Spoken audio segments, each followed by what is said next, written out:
श्री सद्गुरु महाराज की जय। बंदो गुरुपद कंज कृपा सिंधु नर रूप हरि। महामोहतम पुंज जासो वचन रवि कर निकर। मेरा मुझ में कुछ नहीं, जो कुछ है सब तोड़। तेरा तुझको सौंप के क्या लागेगा मोड़। हे गुरु, संत में ही उपदेशामृत का गुरु महाराज का 24वां प्रवचन। बिना जप और ध्यान के ईश्वर की उपासना नहीं होती। प्यारे लोगों, संत मत का उपदेश शांति प्राप्त कराने के वास्ते हुआ करता है और शांति प्राप्त करने के लिए मुख्य बात ईश्वर का भजन है। ईश्वर के भजन में गुरु की मान्यता सबसे अधिक है। गुरु की मान्यता सबसे अधिक इस वास्ते है कि बिना गुरु के ज्ञान नहीं हो सकता। गुरु के बिना सत्संग में जानने योग्य बातों का विवरण भी नहीं हो सकता है। ईश्वर के भजन में जप है, ध्यान है और सदाचार का पालन है। संसार में गुरु नहीं होते तो किसी भी विद्या का ज्ञान किसी को नहीं होता। जप और ध्यान में गुरु के बताए शब्द को श्रद्धा पूर्वक जपना चाहिए। जप में मौखिक जप है, उपांशु जप है और मानस जप है। इसलिए कुछ काल जप का अभ्यास कीजिए। वाचिक जप के बाद उपांशु जप कीजिए। इसमें केवल अपना कान सुने और कोई नहीं सुने। इसके बाद मानस जप है, वह तो मन ही मन होता है। मन को ठहरा कर जप किया जाता है, उसमें जैसे ध्यान ही हो जाता है।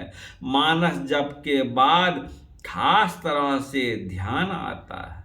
मन को एक ही तरफ लगाने को ध्यान कहते हैं। उसी का अभ्यास ध्यानाभ्यास कहलाता है। जो बाहर में देखा नहीं जाता है, बाहर में जितने पदार्थ हैं उसमें से किसी को लीजिए, टुकड़ा कीजिए।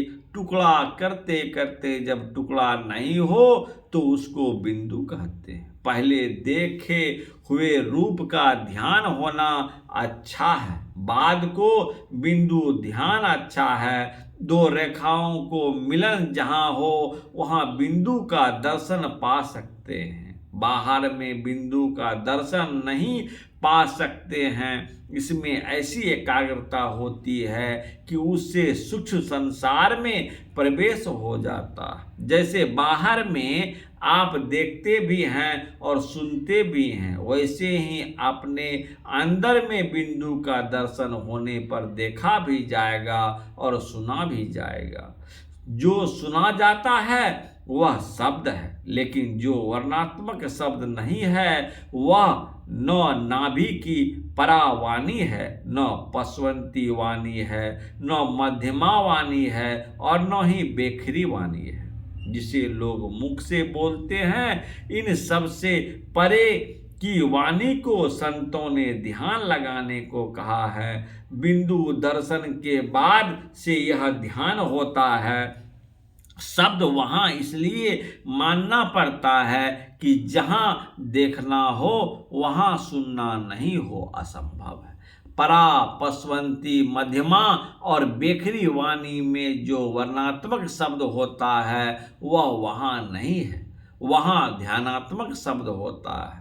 इसी ध्यान को नादानुसंधान व सुरत शब्द योग कहते हैं। यही सूरत शब्द योग की उत्कृष्टा शक्ति है जो ईश्वर तक पहुंचा देते हैं, क्योंकि शब्द की कहीं आरंभ और कहीं अंत मानने योग्य है। बिंदु के स्थान से जो शब्द सुना जाता है वहां इसका अंत है और जहां से इसका आरंभ होता है उसको निःशब्द कहते हैं। एक अन्य अरूप अनामा यह क्या है?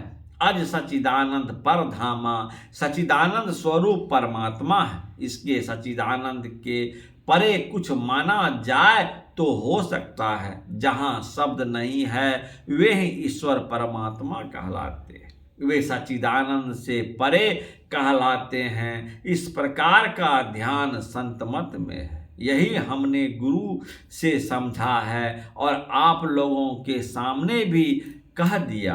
आरंभ कहाँ से करेंगे सो कह दिया, जप और ध्यान से शुरू होगा। बिना जप और ध्यान के ईश्वर का उपासना नहीं होता है।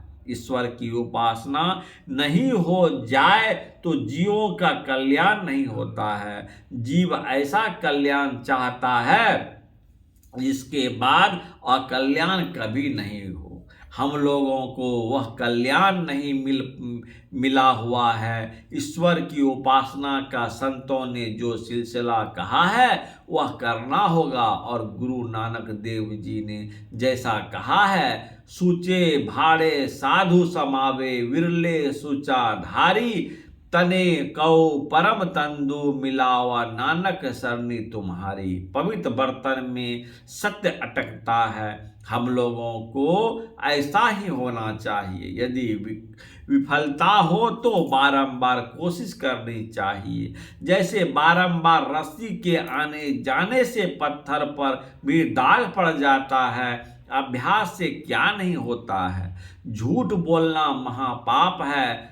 To lie is sin and crime to lie is sin and crime to झूठ बोलना पाप है और राजनीतिक सामाजिक विधान के विरुद्ध भी। ऐसा अंग्रेजी में कहा है। परिवार में भी सत्य नहीं बोलते हैं, झूठ बोलते हैं तो आपस का मेल टूट जाता है। इसलिए झूठ नहीं बोलो, चोरी नहीं करो, हिंसा मत करो, नशा नहीं लो और व्यभिचार मत करो। हिंसा के सिलसिले में मांस मछली का खाना छोड़ो, नशा नहीं लो। थोड़ा थोड़ा नशा लेने पर बेसी विशेष हो जाता है, आदमी पागल हो जाता है। यह प्रवचन कुप्पा घाट आश्रम के सत्संग हॉल में दिनांक 25/6/1978 ईस्वी को साप्ताहिक सत्संग के अवसर पर हुआ। श्री सद्गुरु महाराज की जय। कृपया यदि आप लोगों को गुरु महाराज का प्रवचन अच्छा लगे तो निरंतर हमारे इस चैनल पर, विश्वास ग्रुप का चैनल है, इसको सुनिए और गुरु महाराज का एक एक वाणी, सत्य सत्वाणी, ध्यान, सत्संग, भजन और कीर्तन, जो लगातार इसका प्रवचन 291वां प्रवचन है, हम निरंतर आप लोगों को सुनाते जाएंगे। तो आप लोग यदि अच्छा लगे तो सब्सक्राइब और फॉलो जरूर करें। और आज इतना ही, कल फिर करेंगे। श्री सद्गुरु महाराज की जय।